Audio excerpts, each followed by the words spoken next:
앞에서 가고 뒤에서 따르는 무리가 소리 높여 이르되 호산나 다윗의 자손이여 찬송하리로다. 주의 이름으로 오시는 이여 가장 높은 곳에서 호산나 하더라. 아멘. 고난주간이 시작되는 종려주일에 성삼위 하나님께 찬양과 경배를 올려드립니다. 우리를 구원하기 위해 묵묵히 십자가의 길을 걸어가신 주님을 기억하면서 저희들도 사명의 십자가를 지고 묵묵히 주님의 뒤를 따라가게 하여 주옵소서. 예배를 통하여 사모하는 심령마다 풍성한 말씀과 은혜와 성령으로 충만히 채워주셔서 치유와 회복을 경험하게 하시고 주님 홀로 영광 받아 주시옵소서. 예수님의 이름으로 기원하옵나이다. 아멘. 다 같이 일어서셔서 모든 영광 하나님께 찬양하겠습니다.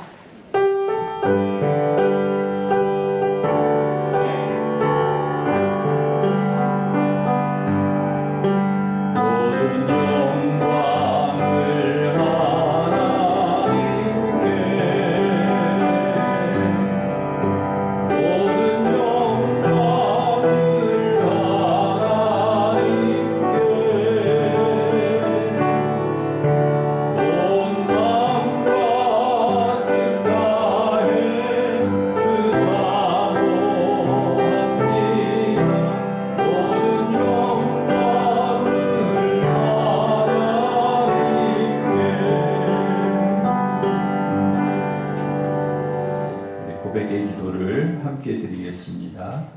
우리의 빛과 구원이 되신 하나님 감사합니다. 예수님의 십자가를 통하여 우리를 구원해 주시고 성령님의 인치심을 통하여 우리를 인도해 주시니 감사를 드립니다. 예배를 통하여 어두운 눈을 열어 천국의 소망을 보게 하시고 하늘의 생명 양식으로 먹여 주시옵소서. 한 주간 하나님 앞에 합당치 않은 저희의 삶을 고백합니다. 주님께서는 우리를 위해 십자가를 지셨지만 우리는 주신 사명에 충성을 다하지 못했습니다. 생수의 근원 되신 주님을 버리고 헛된 욕망을 따라 살 때도 있었습니다. 죄악된 본성을 따라 살면서 하나님과 이웃들의 마음을 아프게 했던 우리의 모든 죄악을 주님 앞에 고백하오니 예수님의 보혈로 깨끗게 하여 주시옵소서. 아멘. 계속해서 우리가 지은 모든 죄를 고백하며 참회 기도를 드리겠습니다.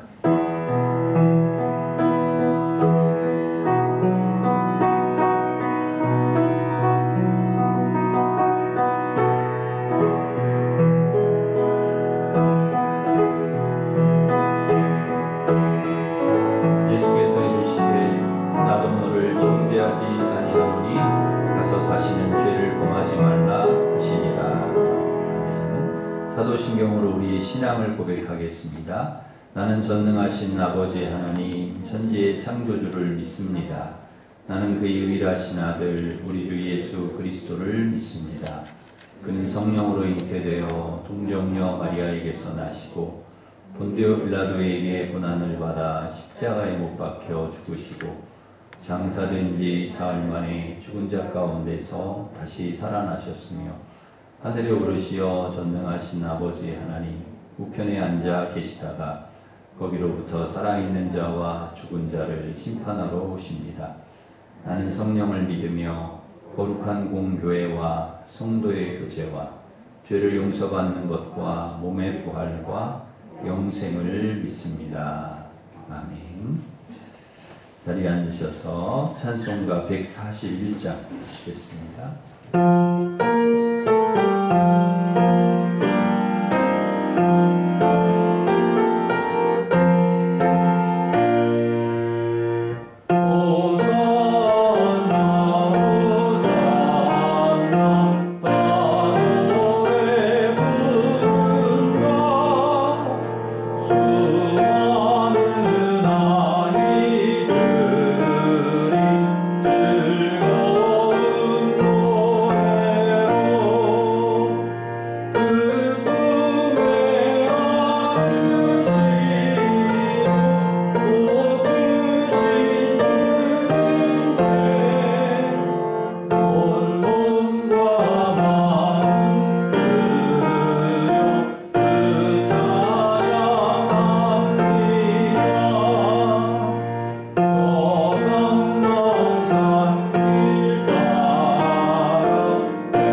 조윤주 권사님 우리를 대표해서 기도 인도하시겠습니다.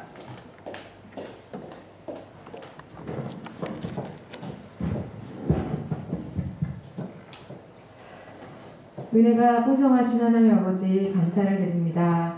예수님께서 십자가를 지시기 위해 예루살렘에 입성한 날을 기념하며 이 시간 종려주일 예배를 하나님께 올려드리오니 저희들의 예배를 기쁘게 받아 주시옵소서. 사랑의 주님, 저희를 위해 십자가 고난 받으신 주님의 사랑을 생각하며 주님 앞에 머리를 숙입니다. 저 험한 십자가에 죄인된 저희가 달렸어야 했는데 죄 없으신 주님께서 저희들을 대신하여 모욕과 찔림과 상함, 그 험한 고난을 받으셨으니 저희들의 죄가 너무나 무겁고 더러운 것임을 깨닫습니다. 주님을 십자가 고통으로 밀어넣은 무지한 저희들을 용서하여 주시옵소서. 주님의 이 귀한 십자가의 사랑을 받았으나 주님이 아닌 다른 것을 사랑하며 살았음을 고백합니다.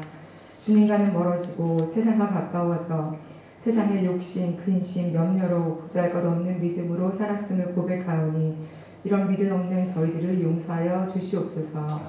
이 귀한 십자가의 사랑으로 저희들의 옛사람이 죽고 새 사람으로 거듭나 나는 죽고 예수로 사는 삶, 내 삶의 주인이 내가 아니라 예수님 것을 고백하며 살아가는 저희들이 되길 소망합니다. 매 순간의 삶 속에서 예수님을 찾고 예수 이름 부르며 살아가게 하소서. 그리하여서 예수님의 이름의 능력이 얼마나 크고 위대한지 경험하며 날마다 예수님과 동행하는 축복을 누리며 살아가는 일심의 모든 성도들이 되게 하여 주시옵소서. 사랑의 주님, 내일부터 고난주간 특별 새벽 기도회가 시작됩니다. 코로나로 인하여 작년에 드리지 못했던 특별 새벽 기도인 만큼 일심의 모든 성도들이 결단하는 마음으로 새벽 기도에 참여하여 함께 나라를 위해 교회를 위해 자신을 위해 열심으로 기도하게 하옵소서. 또한 고난주간 새벽 기도를 통해 예수님을 더욱 깊이 만나기를 원합니다. 우리 안에 내재되어 죄라고 여기지 못하며 살았던 나쁜 습관들도 발견하게 하시고 그릇된 생각들도 지워버리게 되길 소망합니다. 그리하여서 거룩하고 순결한 마음으로 주님을 따르는 삶을 배우는 귀한 시간이 되게 하여 주시옵소서. 말씀을 들고 단위에 서신 주의 종 조현철 목사님에게 성령 충만함으로 채워주시옵소서. 우리의 삶을 변화시키며 우리의 삶의 문제들이 염려와 근심이 아닌 소망으로 바뀌는 복된 말씀이 선포되도록 인도하여 주시옵소서.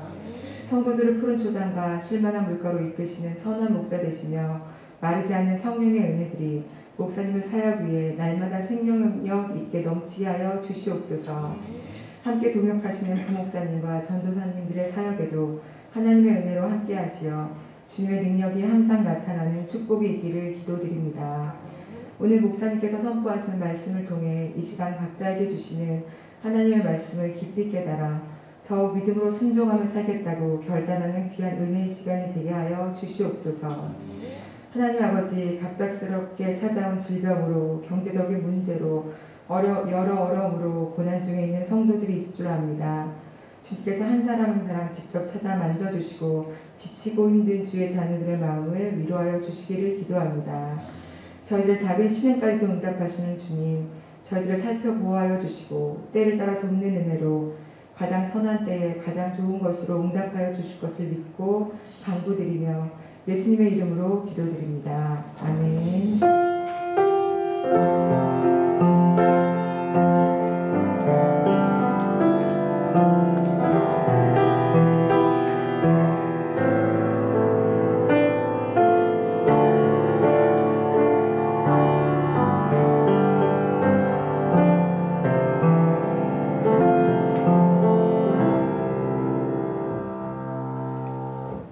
다 같이 일어서셔서 봉헌 찬양하시면서 봉헌하겠습니다.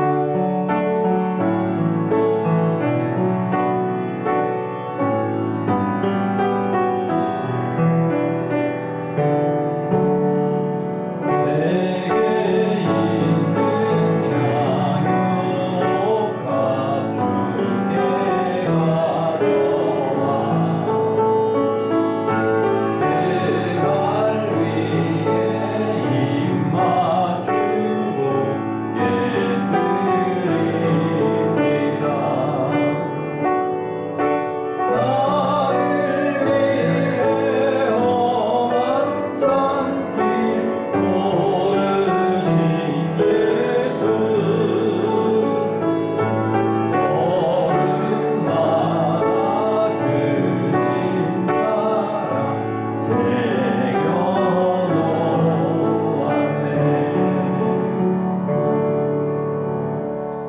하나님 아버지, 우리에게 생명과 시간과 물질과 필요한 모든 것을 주심에 감사드립니다.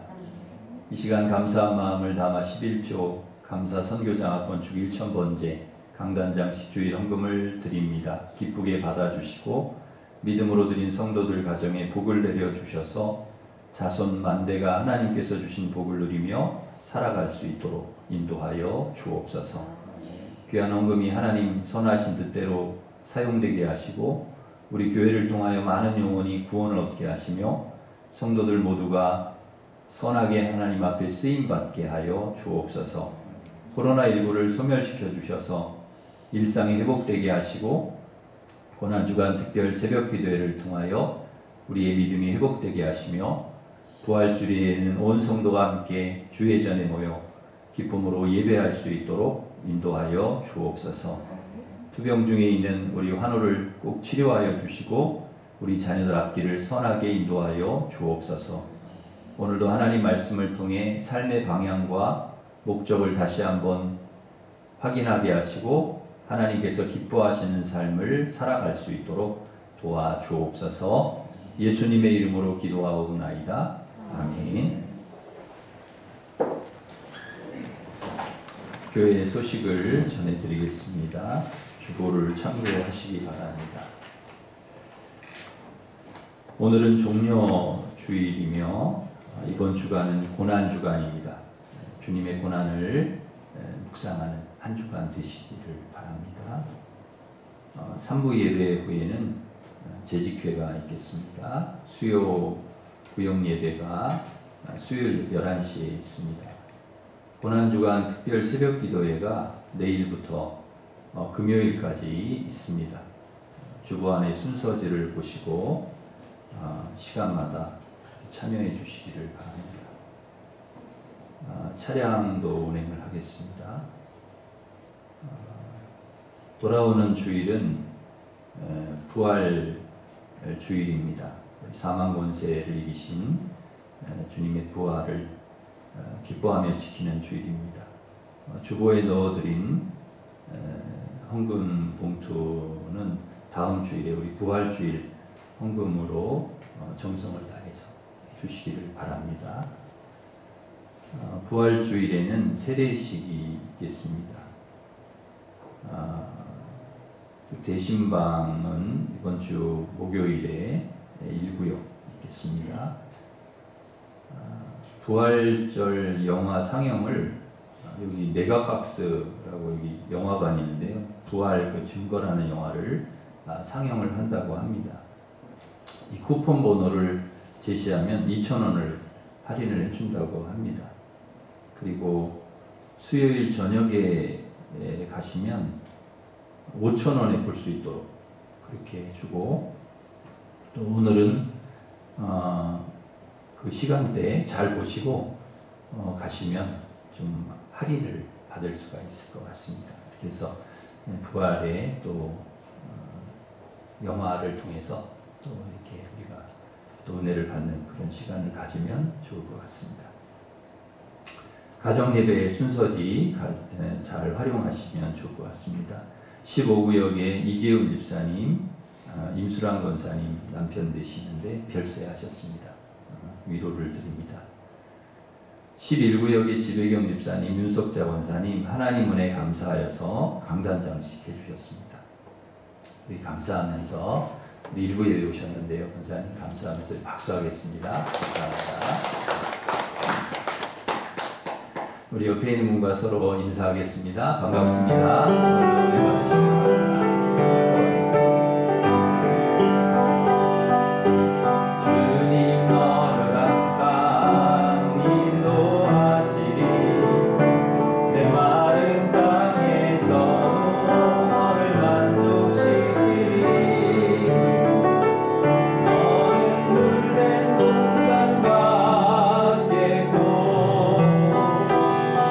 마르지 않는 샘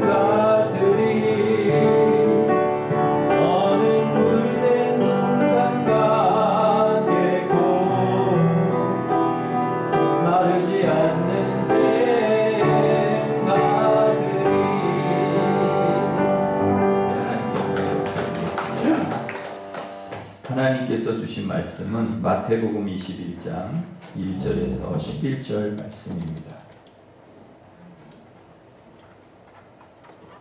마태복음 21장 1절에서 11절, 신약 34면에 있습니다.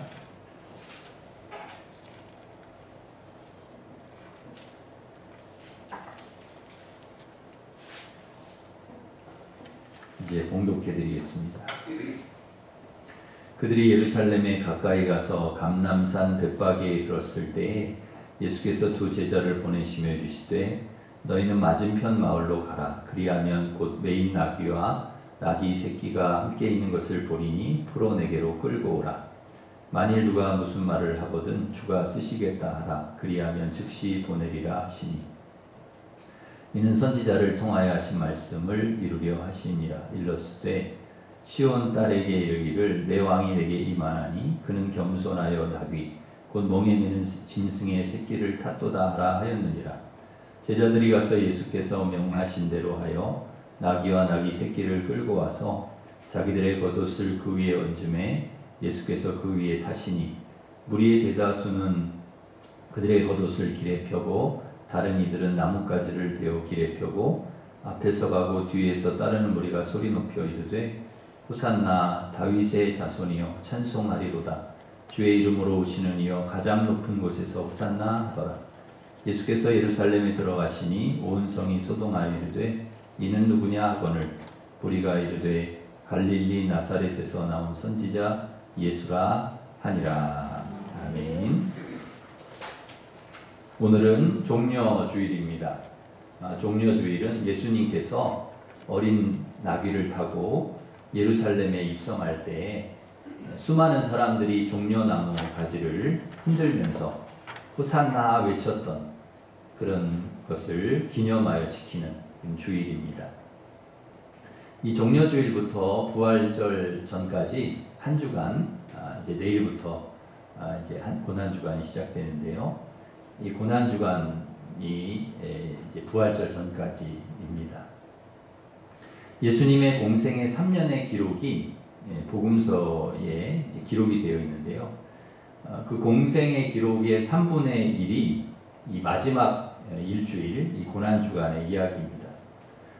그러니까 예수님의 그 3년의 사역 중에서 이 일주일의 사역이 굉장히 중요한 사역이었다. 그만큼 많은 비중을 성경이 차지하고 있는 만큼 아주 중요한 그런 내용이 예수님의 사역에 내용이 담겨 있는 그런 본문입니다. 왜 그럴까? 만약에 여러분 생명이 일주일밖에 남지 않았다면 여러분은 어떻게 보내시겠습니까? 내가 이제 일주일 후에는 이제 세상을 떠난다. 그랬을 때 여러분 그냥 이렇게 아무렇게나 살지는 않겠죠. 뭔가 의미 있고 하루하루를 가치 있게 살려고 할 것입니다. 예수님의 마지막 일주일도 똑같았습니다. 이런 의미에서 예수님의 마지막 일주일을 우리가 살펴보면 예수님의 사역과 예수님의 마음이 어떠셨는가를 우리가 좀 더 잘 이해할 수 있는 계기가 됩니다. 그래서 내일부터 시작되는 고난주간에 예수님의 마지막 일주일을 이제 오늘부터 해서 내일 일주일 동안 살펴보려고 합니다. 여러분 피곤하시겠지만 또 새벽에 또 고난주간 새벽 기도에 나와서 함께 은혜 받는 그런 고난주간 되시기를 바랍니다. 오늘 본문의 배경은 6월절입니다. 6월절이 어떤 날이냐면 이스라엘 백성들이 출애굽한 것을 기념하는 절기입니다. 그러니까 이스라엘 백성들의 해방 기념일. 우리나라가 이제 광복절이 있는 것처럼 이제 이스라엘에는 6월절이 있는 거죠. 그래서 모든 유대 남자들이 예루살렘에 모이는 민족 최대 명절이면서 동시에 그 과거에 출애굽할 때에 있었던 그런 멋진 역사를 기념하고 지금 그 로마의 압제하에 있지만은 앞으로 이렇게 출애굽한 것처럼 해방되었던 것처럼 또 다시 로마 압제에서 해방되어서 이 6월절을 정말 6월절답게 지키고 싶은 그런 갈망, 그런 소원이 이스라엘 백성들의 마음에 가득한 그런 절기라고 할 수가 있습니다. 그런 마음을 가지고 이 모든 유대인들이 예루살렘에 모이는 것이 바로 이 유월절입니다. 유대 역사가 이 요세푸스라는 사람에 의하면 그 당시에 그 예루살렘의 인구가 몇 명이었는가 하면 한 10만 정도로 그렇게 봅니다. 그런데 이 6월절 때 몇 명쯤 모이느냐 하면 한 200만 명 정도가 예루살렘에 모인다고 합니다. 그러니까 굉장한 인구죠. 상상을 초월하는 인구입니다. 그러니까 예루살렘과 그 지역에 이 절기가 되면 6월절이 되면 발 디딜 틈이 없는 거죠. 인산인해를 이루는 그 때가 바로 6월절입니다. 그러니까 그렇게 많은 사람들이 한꺼번에 몰리다 보니까 뭐가 문제가 되냐면 치안이 문제가 되는 것입니다. 불안한 거죠, 치안이. 그래서 이 로마 입장에서 보면은 굉장히 불안한 시간이 이 6월절입니다. 이 팔레스타인 전역을 다스리는 로마 총독은 원래는 이제 가이사라 빌립보에 본거지를 두고 있습니다. 거기에 이제 주둔을 하고 있는데 군대들이 평소에 거기에 있다가도 6월절이 되면 예루살렘으로 군대가 내려옵니다. 무슨 말입니까? 좀 걱정이 된다는 거죠. 그 치안이 비상이 걸리는 것입니다. 비상이 걸리는 거예요. 로마 군대에도. 그러니까 모든 그 유대의 시선이 어디에 집중되느냐? 이 로마에 집중돼요. 로마에. 다 로마에.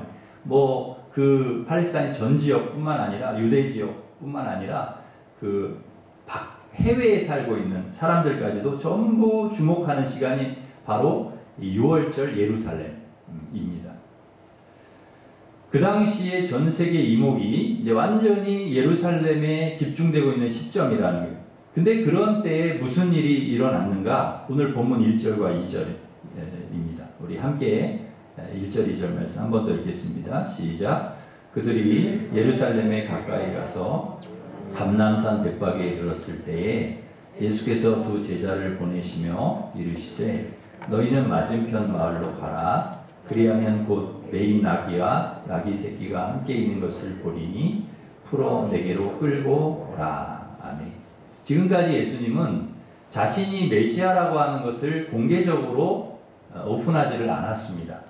기적을 베풀었을 때도 사람들이 막 떠들고 다녀도 대단한 분이다 이렇게 해도 그거를 이제 조용히 지키셨어요.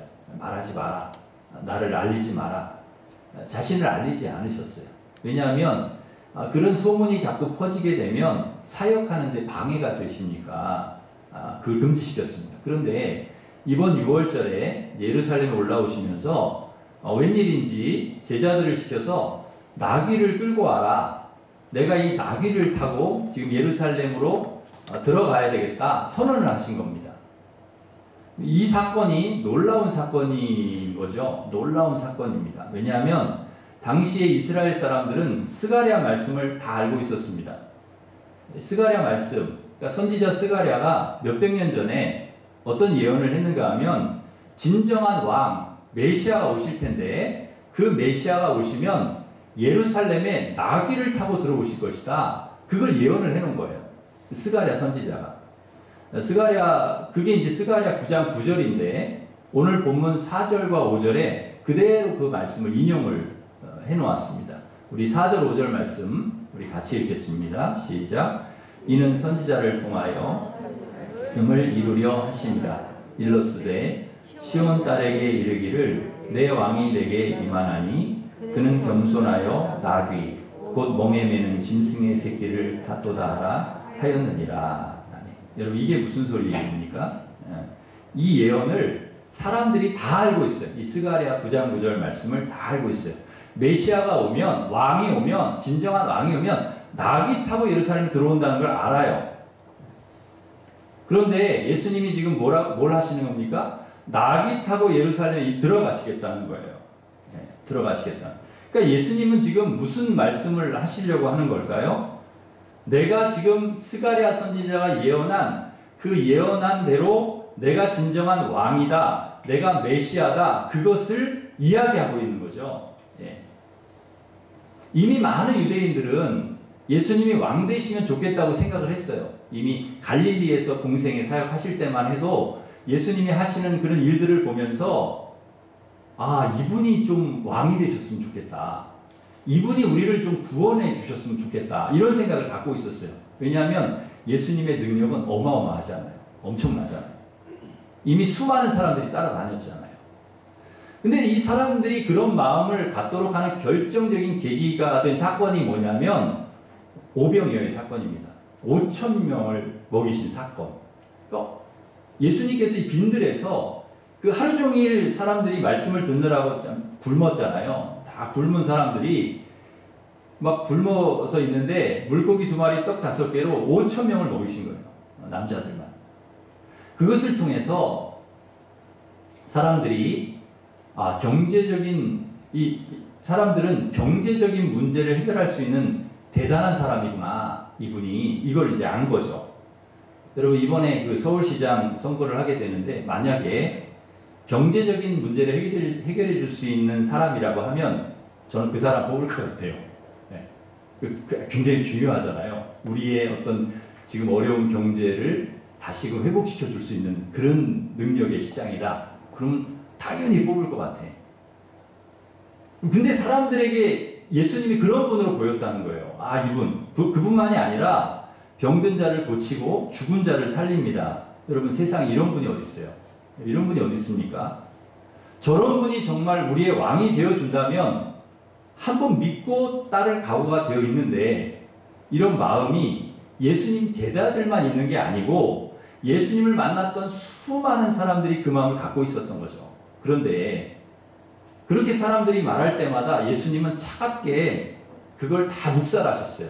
아니야. 사람들이 뭔가 이렇게 예수님을 추대하고 뭔가 이렇게 왕으로 세우려고 하면 예수님 그 자리를 피하시고 그걸 용납하지 않으셨다는 거죠. 그래도 사람들은요 계속 그걸 품고 따라다닌 거예요. 예수님을 계속 그러기 때문에 예수님의 제자들이 예수님의 왕 될 거라는 그 기대를 갖고 있었던 거예요. 제자들도 갖고 있었던 거죠. 그리고 이번에 예루살렘에 예수님이 올라가시면 왕 될 거야. 이걸 믿었다는 거예요. 이걸 믿었기 때문에 세베대 아들들의 어머니가요. 우리 아들들 예수님 좀 좌우편에 좀 앉아달라고. 좌의정, 우의정 정도. 이런 자리에 좀 앉혀달라고. 그런 청탁을 예수님께 했던 것이죠. 그 얘기를 듣고 막 제자들도 화가 나가. 자기들이 앉아야 되는데 무슨 소리 하냐. 그러니까 다 제자들에게 이런 마음이 있었던 거예요. 예수님 왕 되면 우리 자리 한 자리씩은 차지할 거야. 그래서 서로 싸웠던 것이죠. 아무리 많은 사람들이 왕이 되어주기를 바랬어도 예수님은 다 묵살하셨는데 나귀를 타시겠다고 하니까 여러분 드디어 공개적으로 내가 왕이다, 메시아다 이걸 선포하는 거잖아요. 그러니 제자들이 얼마나 흥분했겠습니까? 드디어 때가 왔다. 그래서 한 일이 6절과 7절입니다. 그래서 사람들이 그 기대를 가지고 한 일이 6절, 7절인데 우리 6절, 7절 말씀 같이 함께 읽겠습니다. 제자들이 가서 예수께서 명하신 대로 하여 나귀와 나귀 새끼를 끌고 와서 자기들의 겉옷을 그 위에 얹음에 예수께서 그 위에 타시니. 여러분 예수님 왕 되시면 높은 자리 하나씩 차지할 수 있겠다 싶으니 제자들이 얼마나 좋았겠습니까? 붕붕 날아다녔겠죠. 이제 때가 왔다. 근데 제자들만 그런 것이 아니라 그것을 보는 대중들도 눈치를 챈 거예요. 뭔가 이루어지고 있구나, 지금. 뭔가. 하고 예수님 주위로 막 모여들면서 그 반응이 폭발적입니다. 어마어마한 폭발적인 반응이라. 그게 이제 8절, 9절인데요. 같이 읽겠습니다. 시작. 무리의 대다수는 그들의 겉옷을 길에 펴고 다른 이들은 나뭇가지를 베어 길에 펴고 앞에서 가고 뒤에서 따르는 무리가 소리 높여 이르되 주의 이름으로 오시는 이여 가장 높은 곳에서 호산나 하더라.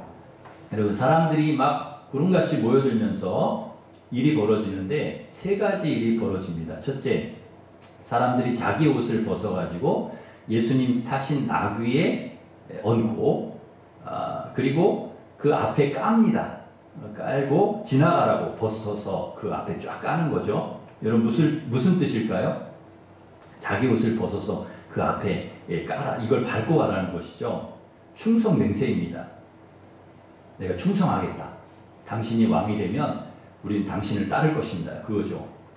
두 번째, 종려나무 가지를 깔고 흔들었습니다. 여러분, 종려나무 가지는 승리의 상징입니다. 이것을 흔든다는 것은 무슨 의미인가 하면 당신은 승리자입니다. 영원한 승리자라는 그런 표시입니다.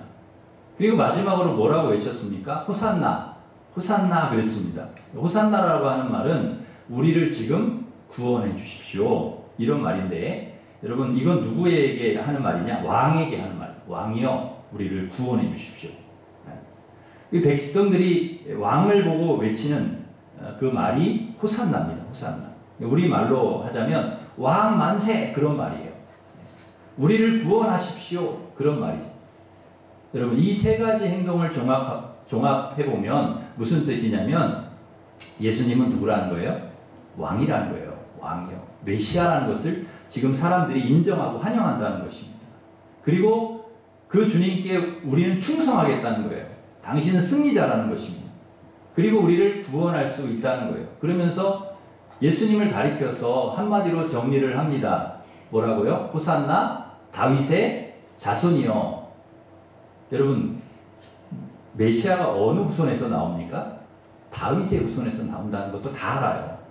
여러분, 이 호산나 다윗의 자손이여라는 말은 당신이 다윗의 시대 가장 번영스러웠던 나라였던 이스라엘의 최고의 번성기를 누렸던 다윗의 시대를 재현해 줄 당신이 메시아입니다. 당신이 왕입니다. 그런 소리를 지금 하고 있는 거예요. 여러분, 얼마나 이 소리가 크고 기대가 뜨거웠는지 10절을 보시면 분위기가 나옵니다. 그 당시 예수님께서 예루살렘 입성할 때 사람들의 분위기가 나와요. 얼마나 뜨거웠는지 10절을 보면 나오는데요. 우리 10절 같이 읽겠습니다. 시작. 예수께서 예루살렘에 들어가시니 온 성이 소동하여 이르되 이는 누구냐 하거늘. 온 성이 다 소동했어요. 예루살렘 성이 온 성이 다 들썩거렸다는 거예요. 도대체 이가 누구냐? 여러분, 사복음서에 이 예루살렘 입성하는 예수님의 입성이 다 나옵니다. 사복음서에 조금씩 이제 차이가 있긴 하지만 다 나와요. 그 사복음서 전체를 한꺼번에 이렇게 살펴보면 그 유대 지도자들이 나옵니다. 바리새인들이 나오는데 그 사람들이요 깜짝 놀랍니다. 그 분위기를 보고 그 상황을 보고 막 놀래요. 그러면서 묻습니다. 예수님에게 당신이 누군데 이런 일을 하냐? 당신이 지금 무슨 짓을 하고 있는 거냐고요. 지금 당신이 지금 무슨 짓을 하고 있는지 아냐? 당장 멈춰라. 그렇게 얘기합니다. 여러분, 사실 큰일 날 일이잖아요. 지금 정치범으로 몰려서 잘못하면 죽을 일입니다. 그때 예수님께서 뭐라고 하시느냐? 누가복음에 보면 이 사람들이 침묵하면 돌들이 소리 지르리라. 그 얘기를 하세요. 이 사람들이 지금 침묵하면 돌들이 소리 지를 거다. 네. 무슨 말씀입니까? 이 사람들이 외치는 거 그냥 두라는 거예요. 맞는 소리를 지금 하고 있다는 거죠. 왜? 예수님이 왕이니까. 진짜 왕이시니까. 예수님이 진정한 메시아니까. 그러므로 여러분, 모든 인간과 모든 만물은 내가 왕이고 내가 메시아임을 당연히 외쳐야 된다는 거예요. 이게 당연한 거라는 거예요. 외쳐야 된다. 여러분, 지금 예수님의 이 하시는 이 일들이 얼마나 큰 사건이고 얼마나 위험한 사건인지 감이 잡히시나요? 그죠? 어느 정도 감이 잡히시죠? 엄청난 사건입니다. 지금으로 말하면 뉴스 일면에, 우리 신문의 일면에 메인으로 나올 법한 사건인 거죠. 이 사건이. 모두가 예수님께 다 집중하도록 만들어 놓은 거예요. 여러분, 지금까지 그렇게 안 하셨거든요. 한 번도 잘 드러내지도 않으셨는데 왜 그러셨을까? 왜 예수님은 모든 사람들이 나에게 집중하도록, 모든 사람들이 시선이 당신을 볼 수 있도록 왜 그렇게 하셨을까? 그 이유가 마태복음에는 또 다른 부분에서 나와요. 그게 어디냐면 마태복음 20장 18절 19절입니다. 우리가 오늘 21장 말씀이었잖아요. 앞으로 조금 한 장 넘어가면 20장 18절 19절에 예수님이 왜 그러셨는지 그 이유가 나오는데 우리 같이 한번 읽겠습니다. 시작. 우리가 예루살렘으로 올라가노니 인자가 대제사장들과 서기관들에게 넘겨줌에 그들이 죽이기로 결의하고 이방인들에게 넘겨주어 그를 조롱하며 채찍질하며 십자가에 못 박게 할 것이나 제3일에 살아나리라. 아멘. 이 얘기를 하고 싶으신 거예요. 네. 주님께서 모든 사람들의 시선을 집중시키신 다음에 궁극적으로 하시고 싶으셨던 이야기는 뭐냐? 이 이야기예요. 예루살렘에 올라가셔서 내가 십자가에 죽고 다시 살아날 것이다. 예수님은요, 이번 6월절에 이렇게 예루살렘에 올라가면 자신이 죽을 것을 아셨어요. 죽고 부활할 시간이 왔다. 이걸 아셨어요. 문제는 여러분 누가 죽느냐는 거예요. 누가 죽냐? 누가? 왜? 어떻게 죽고 그 결과가 뭐냐?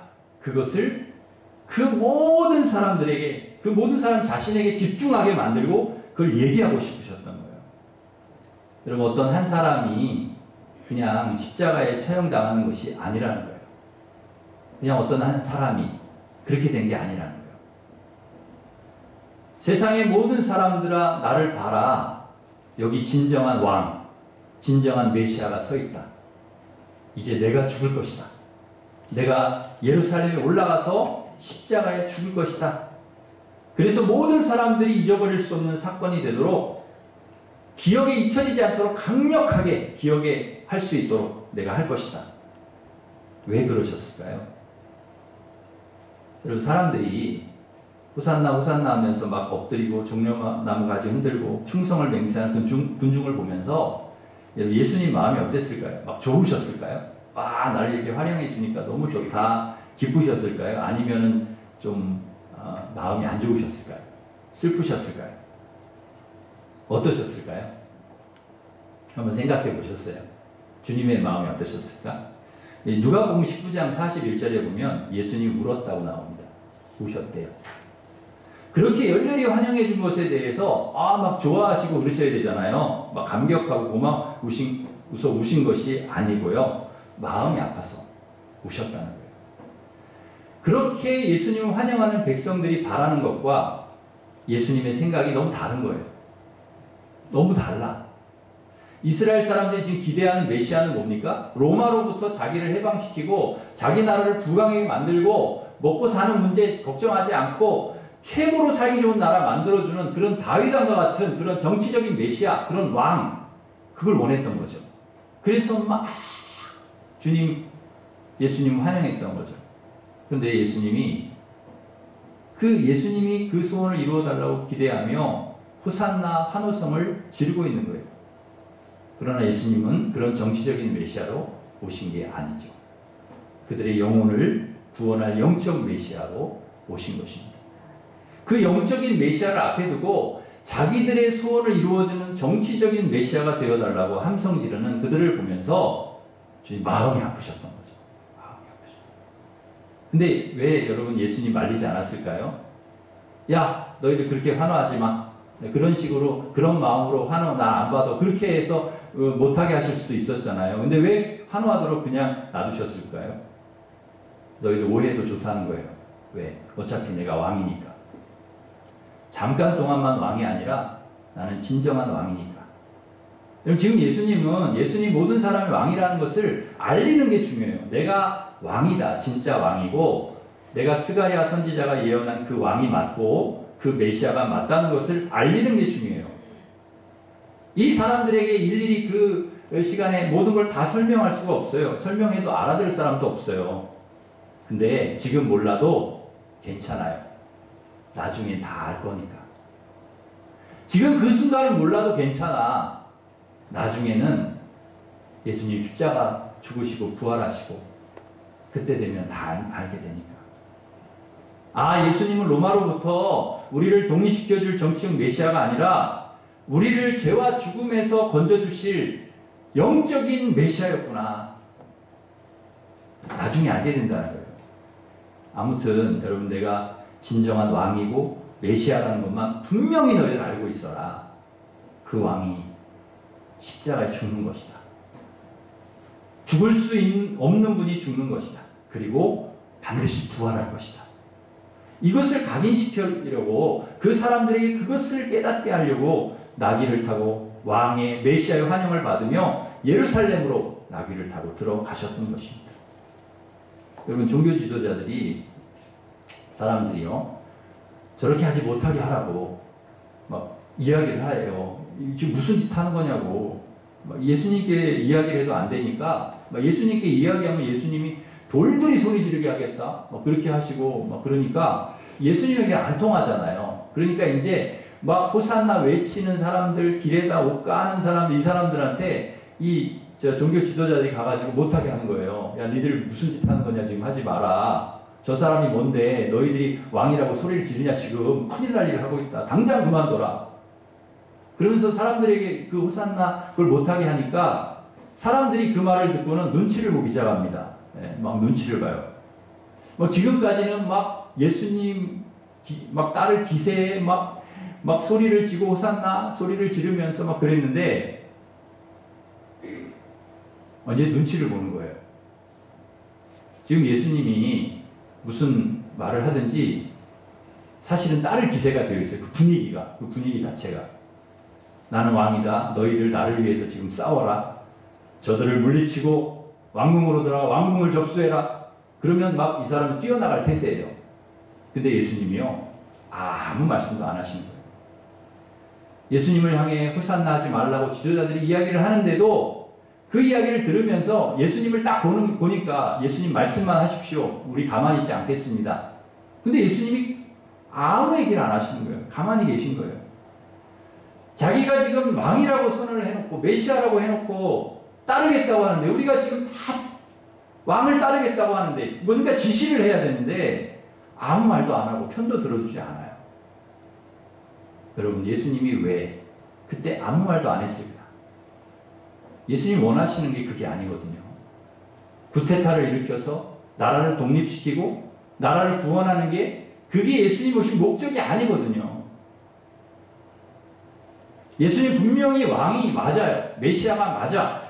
그러나 세상 나라를 세우려는 왕은 아니에요. 죄와 죽음에서 우리를 구원하기 위해서 죽으러 오신 왕이라는 거죠. 그런데 예수님이 지금 공격하라고 하면 그래, 저들을 공격해라. 이 성을 점령해라. 그러면 사람들이 막 달려들 것이고 그렇게 되면 이게 정치적인 사건이 되고 로마 군대가 출동하게 되고 수많은 사람들이 죽게 되고 난리가 나겠죠. 이건 예수님 바라는 게 아니에요.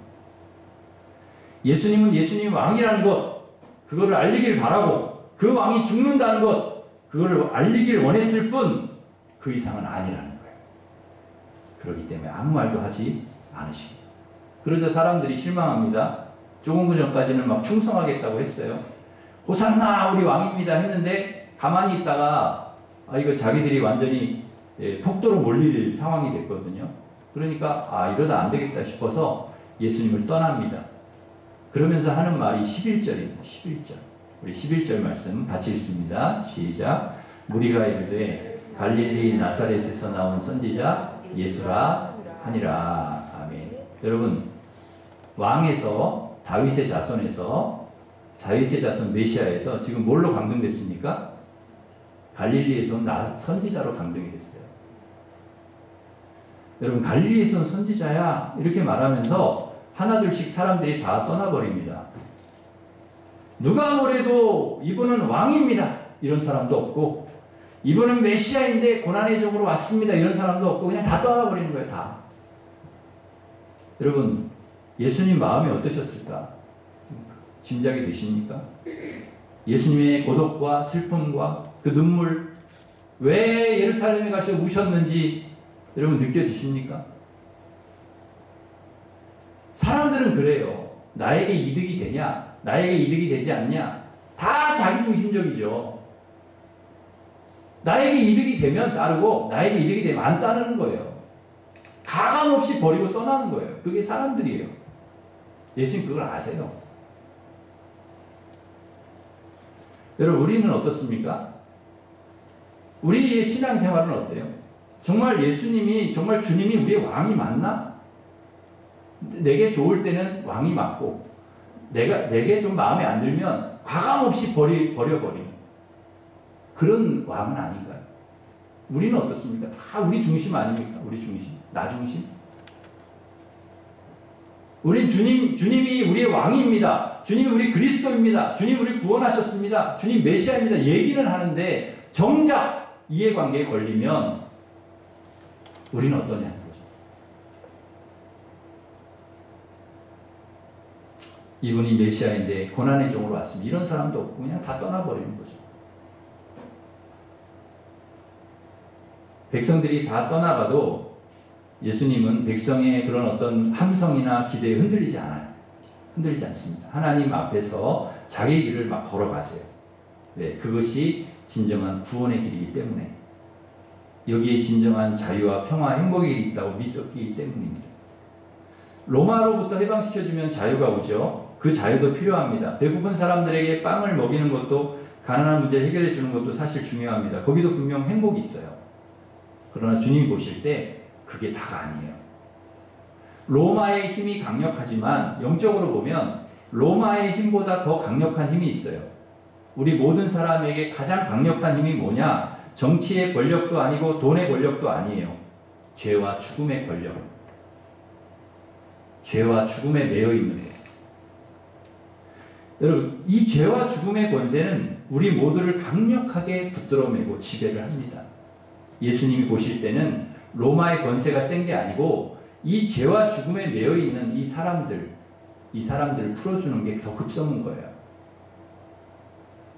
진정 백성을 구원하는 길이 어디 있냐는 거죠. 로마로부터 가난으로부터 해방이냐 아니면 죄와 죽음에 다 붙들려 있는 죄인들을 구원해서 하나님 백성이 되게 하느냐, 주님은 그것을 위해 오셨습니다. 여러분, 오늘이라도 하나님께서 여러분 오라고 부르신다면 우리의 평화, 우리의 기쁨, 행복은 어디에 있을까요? 돈에 있을까요? 뭐 자식에게 있을까요? 명예에 있을까요? 그런 것, 세상에 믿던 모든 것이 다 무너질 날이 옵니다.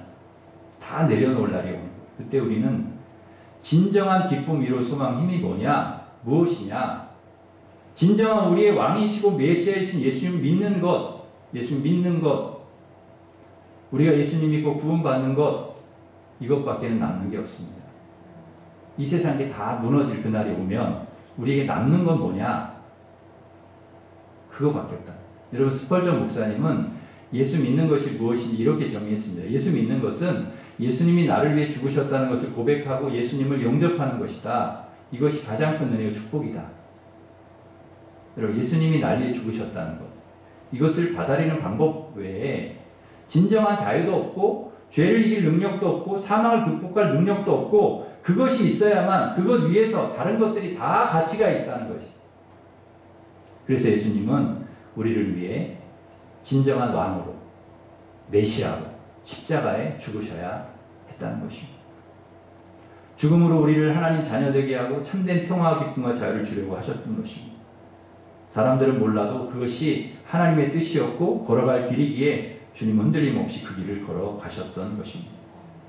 사랑하는 성도 여러분, 우리는 평생 우리의 왕이시고 메시아이신 예수님을 호산나 외치며 찬양해야 합니다. 이게 마땅히 우리가 해야 될 일입니다. 그러나 우리가 주님을 찬양하는 목적이 분명해야 됩니다. 세상적으로 우리를 잘 먹고 잘 살게 해주길 원해서 호산나 주님을 찬양하는 것이 아니라, 물론 그것도 해야 되지만, 정작 중요한 것은 나의 죄와 죽음에서, 나를 죄와 죽음에서 구원해 주신 그 은혜에 감사하고 감격해서 날마다 호산나 나의 왕 되시고 메시아인 주님을 찬양합니다. 이런 온전한 찬양과 고백과 예배가 우리에게 있어야 될 줄 믿습니다. 그렇게 평생 주님을 찬양하며 살아가는 하나님 백성 되시길 주님의 이름으로 축원합니다. 기도하겠습니다. 하나님 아버지, 저희들 주님을 찬양해야 되는 분명한 목적을 알게 하여 주옵소서. 그래서 세상적으로 잘 먹고 잘 살게 해주시길 원해서 호산나 주님을 찬양하는 것이 아니라, 물론 그렇게도 해주시지만 정말 중요한 것은 나를 죄와 죽음에서 구원해 주신 은혜에 감사하고 감격하여 날마다 우리의 왕 되시고 메시아이신 그리스도이신 주님을 호산나 찬양하며, 그렇게 평생 주님 찬양하며 살아가는 하나님 백성들 되게 하여 주옵소서. 예수님의 이름으로 기도하옵나이다. 아멘. 우리 다 같이 일어서셔서 주의 보좌로 나갈 때 찬양하겠습니다.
메시아이신 주님을 찬양하겠습니다. 그러나 헛된 찬양이 아니라 헛된 예배가 아니라 정말 주님이 나의 죄와 죽음의 문제를 해결해 주시고 구원해 주시고 그 은혜에 감사해서 주님만 늘 찬양하며 예배하며 주님 기쁨이 되는 삶을, 주님께 영광 돌리는 삶을 제가 살아갈 수 있게 주님 도와주옵소서. 우리 합심해서 같이 기도하겠습니다.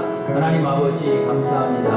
오늘도 하나님께서 주의 백성들을 이 귀한 전에 불러주시고 종려주일에 주님이 왜 예루살렘에 나귀를 타고 올라가셨는지, 왜 십자가에서 죽으셨는지, 부활하셨는지 우리에게 깨닫게 해주셔서 감사합니다. 하나님, 우리가 주님을 찬양해야 되는 분명한 목적을 알게 하여 주시고, 하나님 세상적으로 잘 먹고 잘 살게 되는 것으로 인하여서 주님을 찬양하는 것이 아니라 나를 죄와 죽음에서 구원해 주신 은혜에 감사하여서 날마다 주님을 찬양하며 주님 앞에 영광 돌리는 하나님 백성들 될 수 있도록 우리 하나님께서 축복하시고 은혜를 베풀어 주시옵소서. 예수님의 이름으로 기도하옵나이다.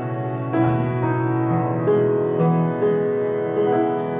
이제는 우리 주 예수 그리스도의 은혜와 하나님 사랑과 성령님의 교통하심이 주님을 찬양해야 되는 분명한 목적을 알고 나를 죄와 죽음에서 구원해 주신 데 감사하여 호산나 날마다 찬양하며 살아가기를 소망하는 우리 일신교회 모든 성도들 위해 이제로부터 영원토록 함께 하시기를 간절히 축원하옵나이다. 아멘.